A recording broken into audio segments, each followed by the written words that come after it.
Loud and Quiet presents Midnight Chats.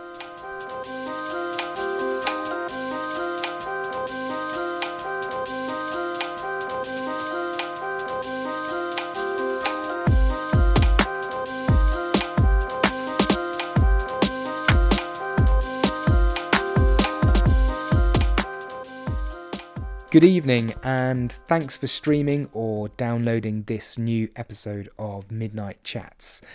It's a dark, damp, bitterly cold, thoroughly miserable January night here in London as I introduce you to tonight's guest on the podcast. Before I do that, thank you to all of you that tuned in and listened to Craig David on our first episode of 2018. I'm pleased to report that Stuart has gone out and bought some new Reebok classics and booked his flight to spend the summer in Ibiza with Craig. So I'm glad that that's got a happy ending. Check out that conversation wherever you're listening to this right now if you haven't listened already, and do subscribe whilst you're there. It sounds like Craig has got a very exciting life, and my guest on Midnight Chats this time has just come off the back of a very exciting week, a very exciting weekend. To be honest, last Sunday I was pretty thrilled to get through 3 loads of dirty washing. That felt good. That was the highlight of my weekend.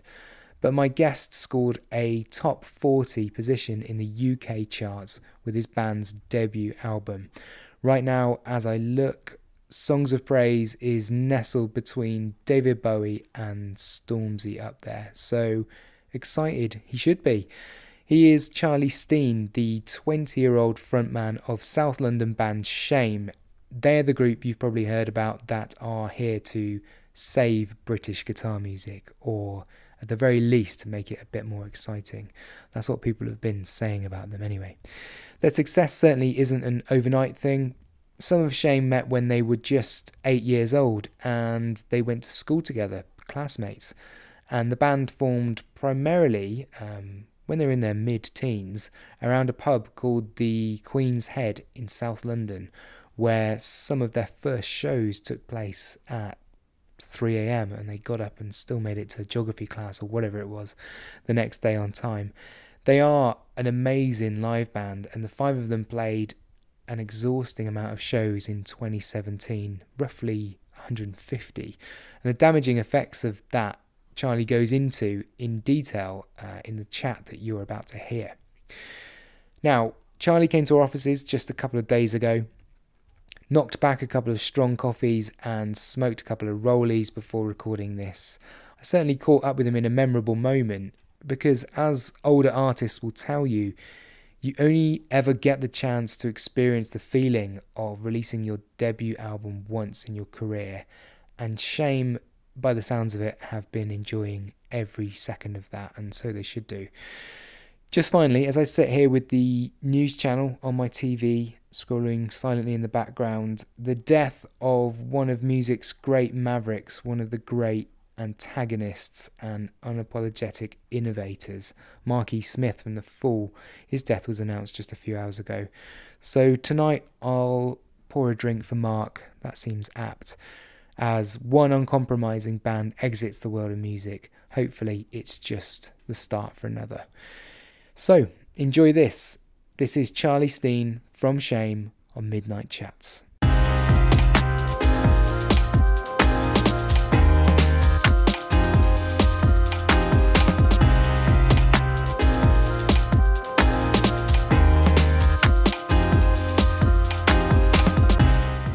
Charlie, welcome to Midnight Chats. Thank you very much for having me.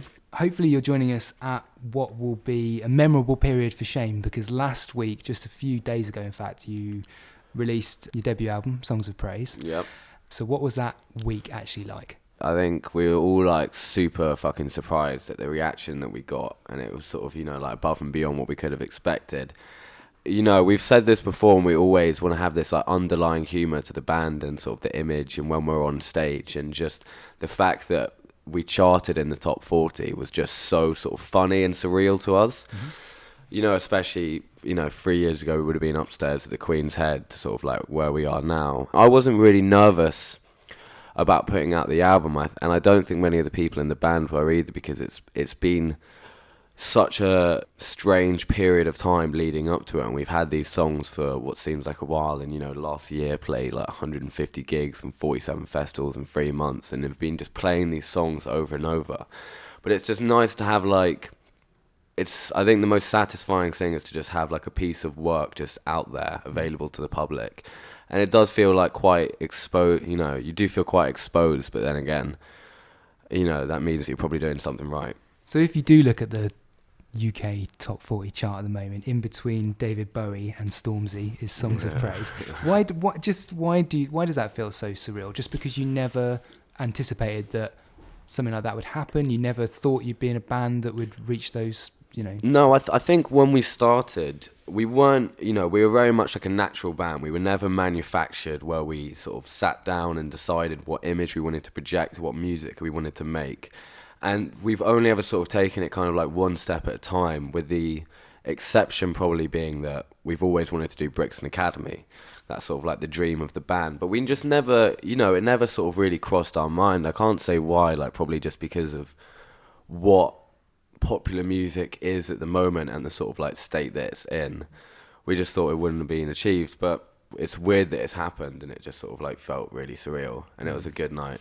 But that whole week, it was just one abnormality after the other, like when we got on the front page of The Guardian, and all these different things happened, and the response has just been amazing as well. So is it hard not to get carried away with that stuff, or do you already mentioned that you maybe take it with a pinch of salt? I think we always try and walk the tightrope between degrading ourselves and praising ourselves. And we don't want to lean too far to either side. We just want to kind of keep it in the middle. But yeah, very much I think the most important thing is being in a band.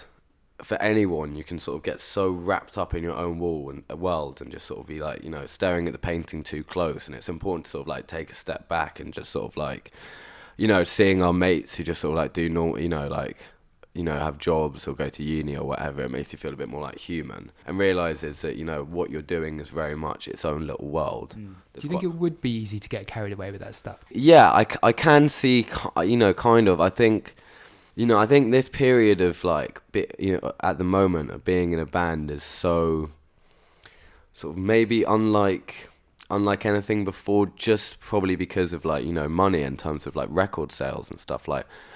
To be in the top 40 now, you only need to sell a few thousand records, whereas in 20 years ago, you'd sell you'd sell tens of thousands of records or 100,000 records in a week. And I think that's changed. I said it before, I've said it before in an interview, but there isn't this preconceived image of a rock star lifestyle anymore. We're not being driven around. People aren't getting in limos and staying in 5-star hotels unless they're the Arctic Monkeys or Foo Fighters or whatever. So I think that's good, because you're sort of so close to reality at the same time, and I think that's the most important thing. Did you celebrate when the result came in then, when you did make it into the top 40? Did you allow yourself a moment just to sort of be yeah, that was an achievement? Yeah, we did. But that was also the day that news came in, it had been a whole week since our album came out. We basically celebrated every single day that week. But that Friday was the heaviest we sort of got, and it got pretty messy. But yeah, it was a great... we got kicked out of the Spoons that night because we turned up at the Crown and Scepter, which is on Brixton Hill. And we thought it'd be funny to post on our Instagram story that, our table number and the Spoons were in, and see if anyone... So this guy comes over with what did he come over with first? A pot of peas. And then he came back over with a fried egg, and he was like, all right, listen, mate, I don't know what the fuck you think you're doing, but this isn't funny. And we were like, what? And he was like, I've got 15 orders of sriracha sauce, 4 pints of milk, and 3 Bud Light and 7 more pots of tea. And this had all happened in 4 minutes. And he was like, I'm going to bring you beers, but that's it. And then he brought us a Bud Light or something like that. And he was like, all right, I've just had 20 more orders through for milk. And he was like, get the fuck out of the pub. And we were just kind of, we were already pretty fucked. And we were like... just couldn't be bothered to argue, and probably being a bit unfair on that guy's Friday night. We had Wesley Gonzalez do the podcast before, and he did something similar on his birthday where he posted his table number in the Wetherspoons, and you can go on their app and order from wherever you are in the world. So he was saying that it would be a a tray full of shots of whiskey or something would turn up and it'd be like, oh, Tony in Chili's just bought you Yeah. It might even have been the same Wetherspoons, but he definitely left the night worse for wear, he was saying. We didn't even get that far. I don't think the people who were ordering it were like generous enough to give us shots of whiskey. It was all just, we literally had 5 minutes of it and there was like 40 orders for all of these different things. Milk. Like, only one of the fried eggs, milk, peas, sriracha sauce. Only one of them was a pint and it was Bud Light. And so we just had to leave and just delete it off our story. People have obviously heard the album now, but in the run-up to it, there were a lot of really positive reviews. Like, I haven't seen a debut album reviewed like that for quite a while. What does that feel like, basically? Does that kind of give you like a feel-good factor? Yeah, I mean, I'm not going to say that, I think we'd be lying to ourselves and certainly to myself if we sort of dismissed all of that and sort of, didn't take it into consideration. Because it was... as much as, you can say what you want about critics, it is sort of a feeling of confirmation for someone to actually, like what you've created. And it is all well and good to say, whatever I've done, I don't care because I'm happy with it. But, if everyone's saying your album's shit, it's probably going to get you down a bit. But, no, I mean, it was just, that was happening in sort of the week or weeks leading up to the album coming out. And it was just fucking weird. I mean, we got a grant, 50 grand, which we didn't have to pay back, so we were able to put up billboards and tube posters and all the central stations like Waterloo and stuff like that. I think that was fucking weird because it's sort of seeing your face on the tube. I think it's just the confirmation that because we work so fucking hard, and yes, there are a lot of factors of luck, and I'm not saying that we're the only band who works as hard as we do, because there are certainly others who do just as much work. But it was nice to just sort of see it finally paying off, after years and years of doing all the slogs and all the fucking shitty gigs. And I think also 4 out of 5 features I've read about Shame in the last 3 or 4 months have described you as Britain's most exciting new guitar band. Yeah. Does that sit well with you? Well, I mean, that's temporary, isn't it? It's going to be the next Britain's new guitar band on tomorrow's DIY paper or whatever. I think... Yeah, I mean, I think the thing that's the most funny about that is some of the comments being this isn't original, this has been done before, and you're kind of reading it obviously, we always say that our music is derivative, and we know it's not original. We know we're not sparking a new fucking genre of music that for some reason nobody else has been capable of doing for the past thousands of years. So I think the difference is at the moment, all the music you could argue in this sort of incestuous London scene at the moment, or further out across America and UK and European Europe, it's so unique in how derivative it is because it's so influenced by, we have such a large amount of background of music to draw from, and loads of other things, and sort of shape it into what it is at the moment. And for all of this type of music, we can, being this age, I'm 20, I can listen to the Stooges, I can listen to Bowie, but I'll never live through it, ever. And so, for us to be able to go to gigs and experience a similar level of passion and heightened adrenaline is, it feels new to us. I remember seeing Fat White Family for the first time when I was 15. And I was just a stoner kid. I was actually just walking through to leave, because I went there to see King Cruel at the Queen's Head.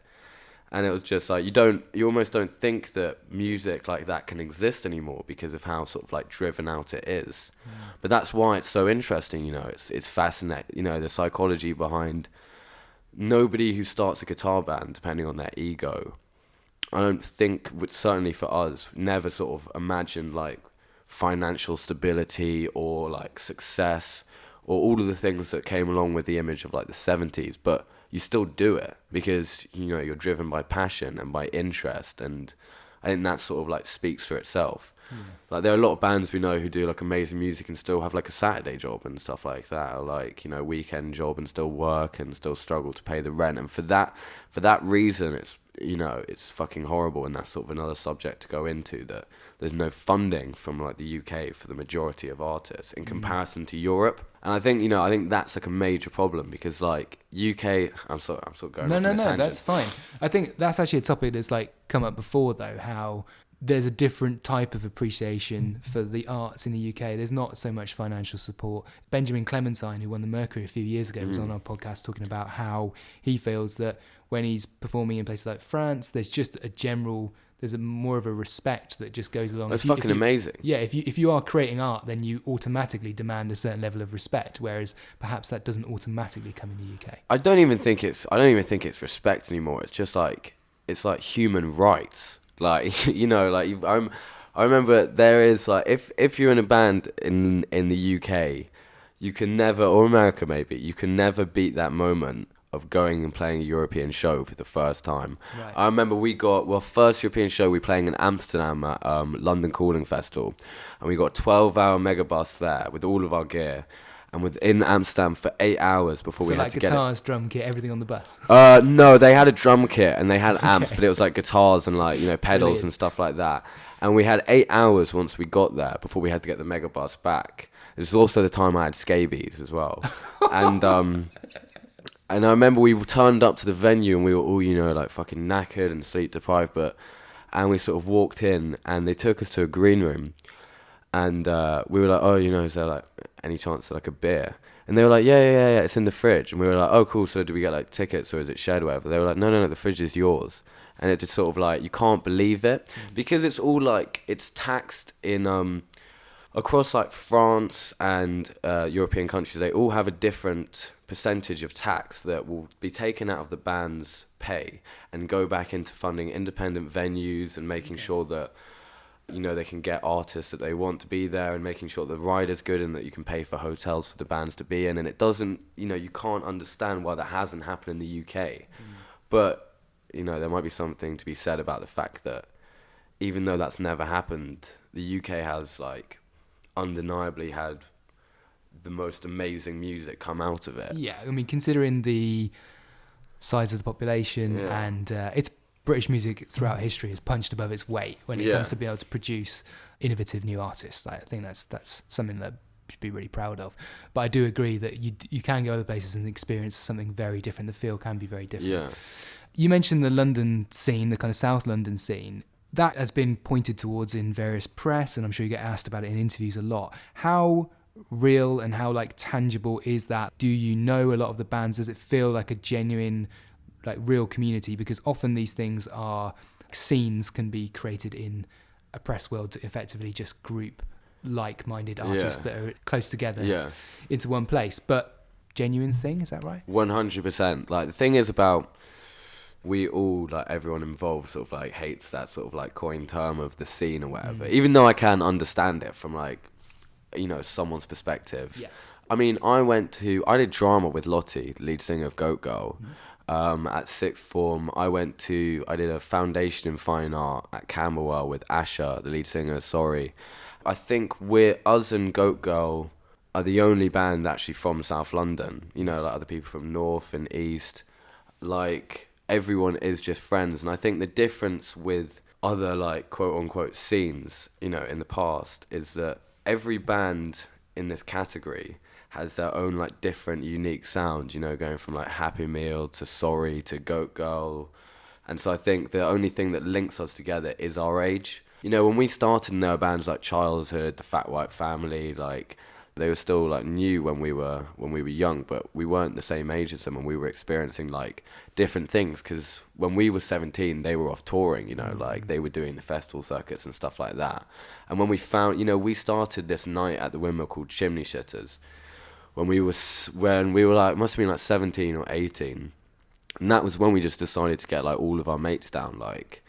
And, you know, like, majority of our friends don't like our music, but we started meeting bands like Shark Dentist, Monk, Goat Girl played, like, Goat Girl either played our first night or our second night, and it then became this thing of we've known each other, all of us, everyone doing music around sort of like the Windmill area that's now moved to the Five Bells in New Cross, like, that's where the new bands are coming, like Peeping Drexels, like, everyone, everyone's just good mates, and we've kind of like grown through this period together. You know, we started out playing those same nights, and now everyone's like doing an album or touring or like doing the same festivals. So it's good, you know, like I think the nicest thing is when you can turn up to a festival and you actually have like friends there that you know, and you can like share something with them rather than like, you know, with your, you know, mates back home in London. I wanted to ask you about 2017 and playing all the shows that you did, but before I do, in terms of the dynamic of Shame, people that don't necessarily know, you are old school friends. Like, you know some of the guys in the band since you were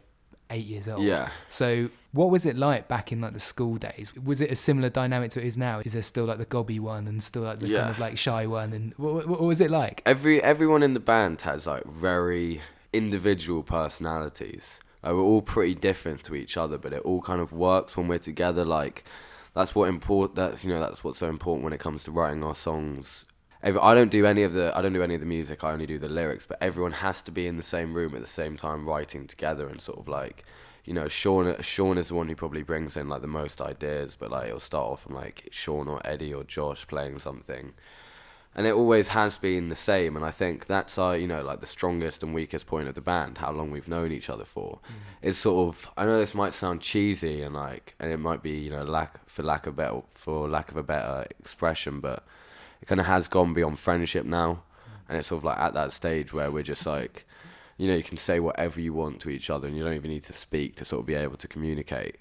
Of course, we fucking like argue, and of course there are like sometimes we get in fist fights and stuff like that, but like that's only natural. When you're on the road as much as we were last year, you know, the music industry is sort of like like keeping mental illness alive. You know, you're just like always like sleep deprived, like always like hungry, like always drinking, like, and obviously this is a choice of like immaturity. You might drink to sort of like get over it or do other things to like sort of deal with it, but you know, obviously you're going to go a bit mental. But it will always, you know, we've never had an argument so bad we can't resolve it. And it wouldn't be, you know what, I was with Larry Love, the lead singer of the Alabama 3, the other day in the pub, and he said the best line. He said, "Never trust a happy band." Right. Was he one of the wise old sages that you got to meet in the Queen's Head in South London? He was one of the guys that would be there with a sort of a wise word. Yeah, well, we always joked that it was like he was like the granddad, because it would be like me, because it was me, Leas, and Larry Love in the pub, and I'm like, you know, I was like first generation, Leas is second. We say Larry's fourth, which he hated. But Larry was definitely one of those people, because with Alabama 3, they're like.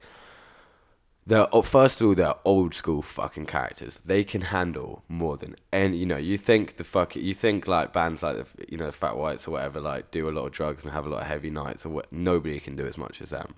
Nobody can touch it. Like, they are old school, hard and fucking like musicians and workers, and like they definitely like gave a lot of insight, and they were also characters, and also they've been a band for 20 years and are still playing, and you have to, you know, like the amount of respect I have to anyone who still drives that passion and still works at it. And they were doing, you know, like they were doing stuff like they blended electronic music with guitar music and country music, which was quite, for at that time, like, I might be speaking ill-informed, but something that's quite new and like, you know, genius. But there was definitely a load of. But I'd say it was like people like Larry Love was the person we saw the most. But there was also Seggs, who was in the Ruts. He was the bassist for the Ruts. There was me and Sean once had a night with the bassist for Stiff Little Fingers. Okay. Which was so surreal for us, because we used to listen to Stiff Little Fingers when me and Sean were 10 in his room. And then we just had a night with him at the Queen's in the kitchen and just could sort of like chat. And there were like other characters, but yeah, you got a lot of insight into the dark, wide world of the music industry. Well, yeah, you're going into it maybe with your eyes more open than others would. Yeah. How many shows do you reckon you played last year in the end? So we did 47 festivals in 3 months. And I'm going to say, I mean, we must have been touching like 150 gigs, including the festivals. Like, yeah. You mentioned like the preservation of your own mental health a moment ago. Yeah. Where did you get to at the end of 2017?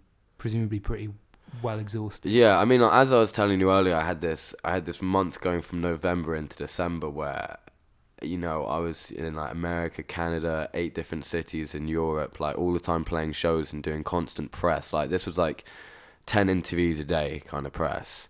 And then we went on tour in Germany supporting a band called Gurr, who were like, I just have to like quickly give them credit for being like the most understanding band we could have been with.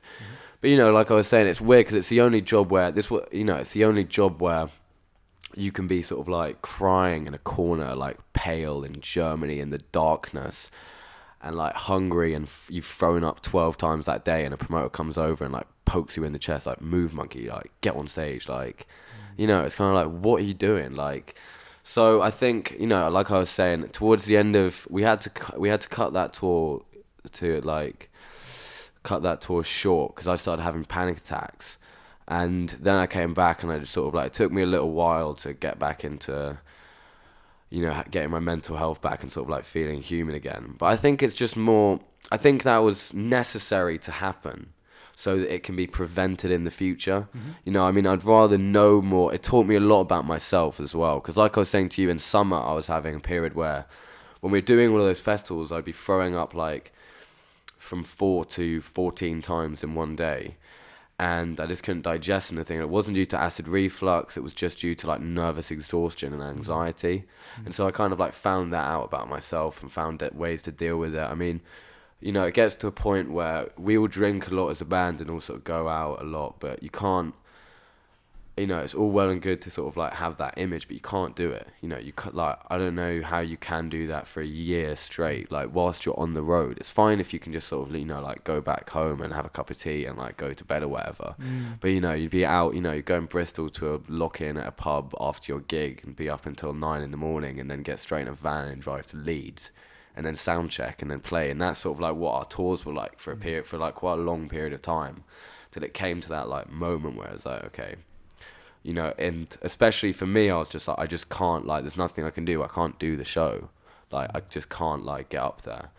But, you know, since then, like, the shows we've been doing in London are great, and, like, it is, yeah. What would you like to see happen with that? Because it is something that people seem to be talking more about in the music industry. Like, it's a sort of more of an open debate that perhaps people didn't talk about in years gone by. So do you think, I mean, one, obviously an important thing is to recognise what's happening to yourself, but also do you think that there should be more, I don't know, understanding, training from people that, you know, if you're a tour manager or if you're a manager or press agent or whoever it might be that works directly with a band, just to be more aware that it can be incredibly full on and have a negative effect on their mental health? 100%. I mean, like, with the team that we work with, like our booking agents at ATC and like our press at Dead Oceans, it's like, you know, they're all like amazing people. I really get on with them really well. And after sort of addressing the situation when I came back, they sort of understood. But it is kind of a thing for them. It's just sending an email or clicking yes. But for us, that's a day of travelling and a gig and sort of another night where we're not going to be home. But on that, you know, on the subject of mental health, like, I was talking about this yesterday with my girlfriend about how at the moment it seems to be every second person you meet suffers from anxiety or suffers from depression. And it's whether or not this has always been the case and we're only starting to address it now, or it generally is becoming a more increasing problem at the moment because of, like, you know, social media, like likes on Instagram and this whole obsession over I have to be this, I have to be that.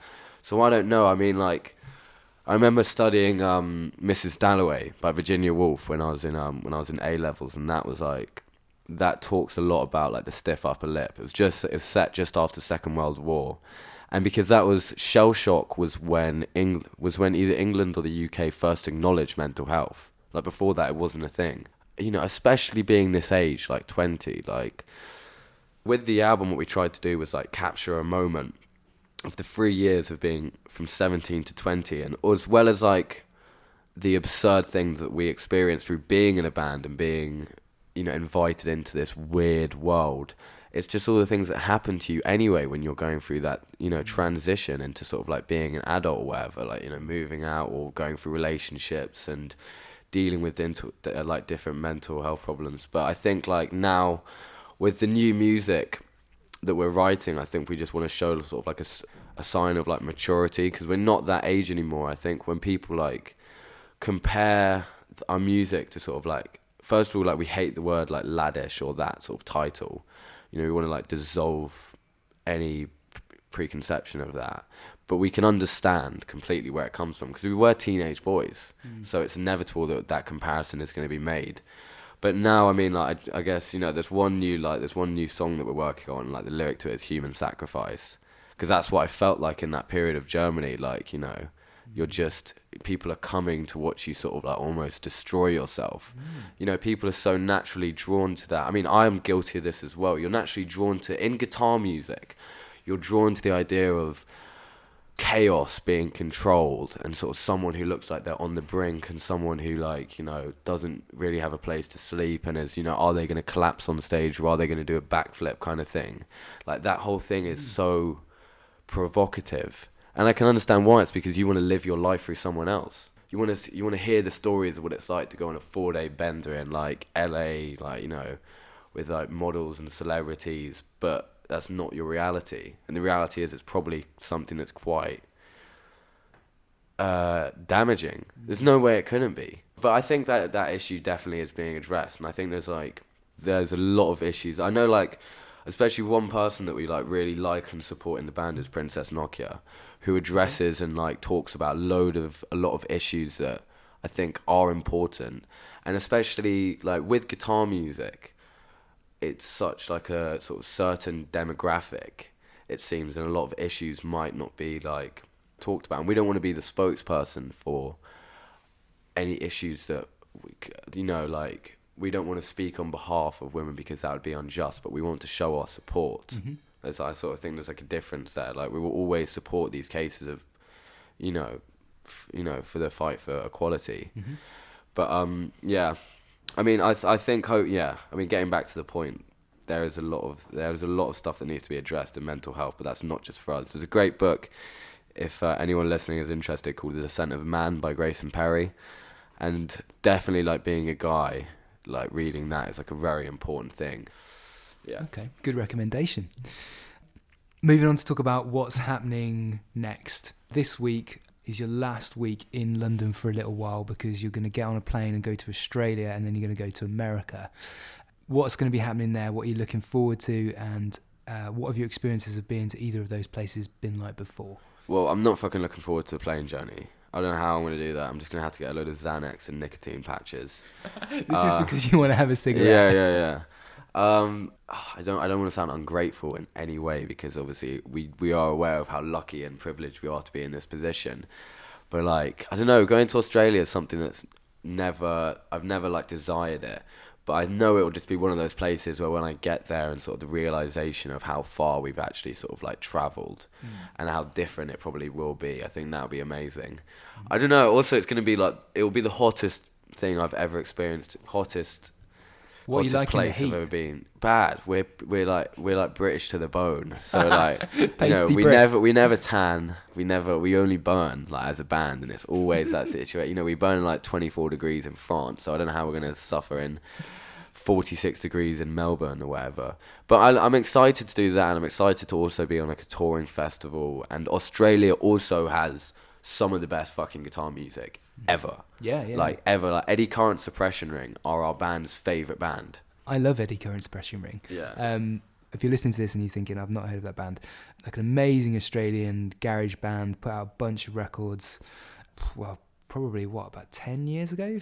Like, I think they broke up in 2006. Okay, so I think. So this is going back a little bit, but very much like, I mean, they were obviously informed by lots of great Australian guitar bands before that, but they've been quite influential in a very quiet way, I think. Oh my God. Great band. So fucking quiet. I think the only thing I can sort of, like, relate it to is on such a smaller scale, but if anyone's ever seen that Rodriguez documentary, where when you meet someone who knows Eddie Current Suppression Ring, you have that connection immediately. Secret code. Yeah, exactly. You have that click, and you suddenly have so much to talk about. And we first, when we were 17, when we were doing demos at Dropout Studios in Camberwell, where we now practice, Jason Playford, who's, like, a great fucking friend of ours, played us them, and he played us that album Primary Colours. And since that, we all just got hooked on that album. And I think the interest is like the mystery behind it, which, you know, that's why I'm sort of relating it to Rodriguez, because it's on the other side of the world. There isn't actually, like, that many live videos or interviews or whatever. And loads of people from going around America and Europe, I've met loads of people who have sort of, like, a glimpse of insight into the context of the band. And every time you're kind of, like, finding out this gold. I mean, now they're all, obviously the guitarist went off and formed Total Control. That's it, yeah, and does some production stuff as well, I think. Well, yeah, you know, Primary Colours, the whole of that was recorded and produced in one day. Really? Yeah. back. So I think going over there, and there's that new band, The Chats, who did that song Smoko. No, I don't know. Have you not? Oh, it went like, I hate saying this, but it went viral. Okay. Because it's the most Australian video and song you've ever seen in your life. But that's fucking great. I mean, there are loads of other bands, and like, you know, it's quite a shame with Australia because so much of it never sort of makes it out because of just how far away it is. Yeah, geographically they're a bit more stranded. It takes that much more to get them over to the UK. Yeah, exactly. I mean, even with someone like Alex Cameron, like, it really took him sort of like, you know, touring America and Europe sort of like constantly. For 2 years. Yeah, exactly. For sort of 2 years to sort of like, you know, he has a great fucking following now, like him and Roy, but it is a far away land. But there's also like, you know, when we go to America's weird, you know, it's sort of, you know, that sort of like definitely adds to like the mental instability. You know, you'll be on this highway, this like stretch of like unanimous American land, and you'll like stop off at a service station and you'll drive for like 3 hours, just stop off and you're at the exact same fucking service station with like the same people working there. It's all kind of a bit like disorientating. And we had a weird time there, but I'm really, you know what, like the place I'm most excited to go to is LA. Have you been before? No, never been. What image have you got in your mind? Just I think like, you know, a place where it only rains one time of the year and it has sort of like the history that it has. And I think the British humour, I think sort of like is quite attracted to the LA personalities of that sort of like fakeness, you know, like that it's like that they're so genuinely fake. In that I'm stereotyping and generalizing now, but like from what I've heard in the stories and stuff like that. And I think it just, I mean, New York was great, but like it was just like London on crack. Like it didn't feel like when we went to Austin and we were like for South by Southwest and we were like, whoa, we're in America. New York just kind of felt like, you know, you were just walking on a film set you've seen like 100 times before. That's not to say I didn't like it, but apparently it's, you know, changed massively as well. But I mean, you know, for us as a band, as individuals, it's our first time going to all these. We'd never been to New York as people. You know, we've never been to LA. We've never been to so many other places. So we get to experience like all of these different things for the first time. And I think like definitely the truest thing is if you go as a tourist, you're gonna have a completely different experience than if you go as a band. Yeah. Because you just get sort of thrown into whatever you're doing. You know, like you'll get thrown into a different sort of side of the city. And when is your next day off, and when will you be back in London, like at home? Well, we're going to be back on the 25th of March. So the longest we've been away before is like... It's going to be spring when you get back. I know. People are going to, you know, hairs will grow and, you know, bellies will change. But so it's going to be weird. But I think it's definitely exciting. I mean, you know, being in this band, we never had like a gap year or anything like that. We get to go and experience all of these things. So you're going on holiday? Yeah, basically work. I mean, I don't even know what the fucking description for being in a band is anymore. Like some sort of like mutated work holiday. It's all merged together. Yeah, exactly. Poison. When you get back, it'll be end of March. You'll be kind of going into the summer. Have you thought about what you like to achieve and what might happen like this year in 2018? The album's out now. You've already been playing those songs for like 18 months, 2 years. Played a lot of shows. In a weird way, this is the beginning again because like, the album's out there. So do you have any goals, ambitions? Do you want the Mercury Prize nomination to top it all off or something like that? No, I think if we can play, you know, it probably won't happen this year, but in the future, if we were able to play Brixton Academy and sell it out, like that's sort of like the main ambition for the band. But going to America and going to Australia and Canada, all of these different, you know, countries, you are starting as a band all over again.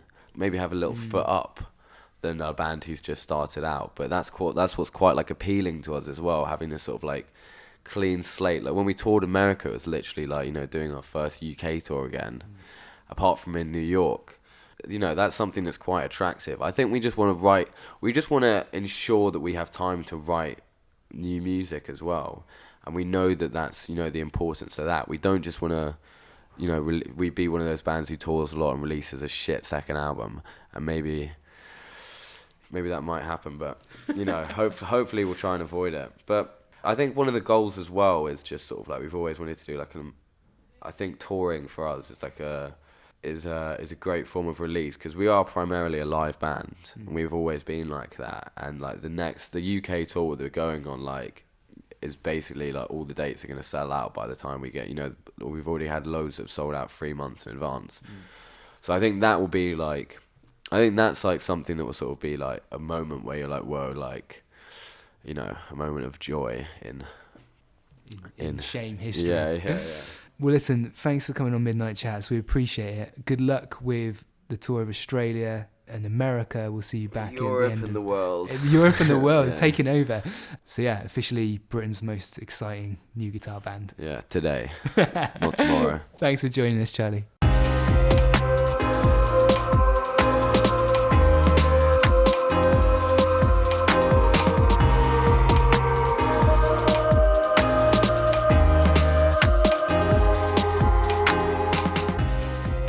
Midnight Chats is a Loud and Quiet podcast. Production by Emma Snook. Music courtesy of Gold Panda. Search Midnight Chats on iTunes for more episodes and to subscribe. For more information, visit loudandquiet.com.